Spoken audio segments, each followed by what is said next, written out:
Catus Maximus here. I did a video a while ago about a 1/4 inch and 3/8 version of the AutoZone's Duralast, but it turns out that I ran into this Williams USA. This is like a 8-inch flexible 3/8 extension, and when I was looking around online, actually most of the professional hand tool manufacturers, do make these.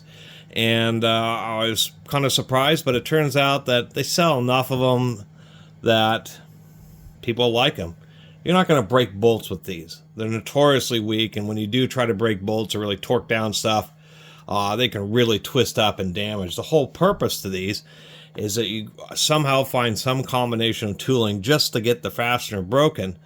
And then these, and they don't really like to go 90 degrees. Really, you're about 45 degrees because it's like this spiral spring wrapped around some type of, like, it's like cable, but it's a series of steel rods inside. And that's the whole purpose. It's simply a flexible extension. So once you get a fastener broken, you can run it out or get it back in with relative ease. So once you get it in there, you can be around a corner, or maybe it's really flush up against the surface where you just can't get a ratchet in there.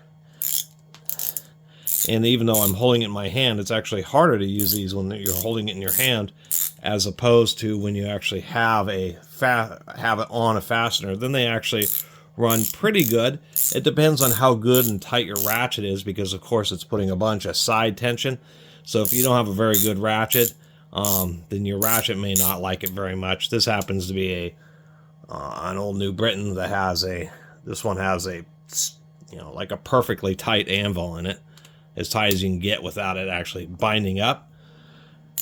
Anyway, just a short little video. These things are still kind of neat, and I was actually kind of stoked to actually find an American-made, more of a professional power tool or hand tool brand, although the AutoZone Duralast ones really aren't that bad.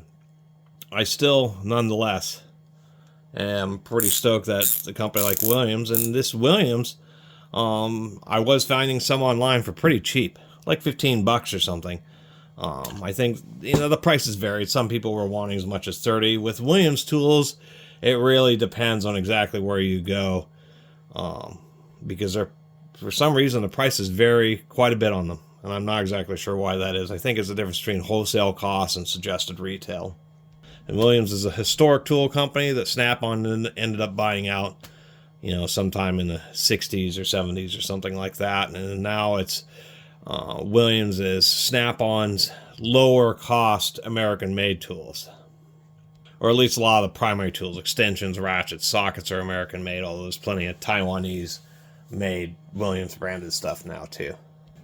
Nonetheless, just wanted to make a little video about it because these things, particularly like under dashboards and really in modern vehicles, these things can be just an absolute lifesaver, especially because you can do things like have a slight S shape. Once again, just get, as close as you can possibly get. The only clearance that you need is if you can get the socket on there, then more than likely you're going to be able to get this extension in there, and it just allows you to speed up your work and make things just a little bit easier to deal with.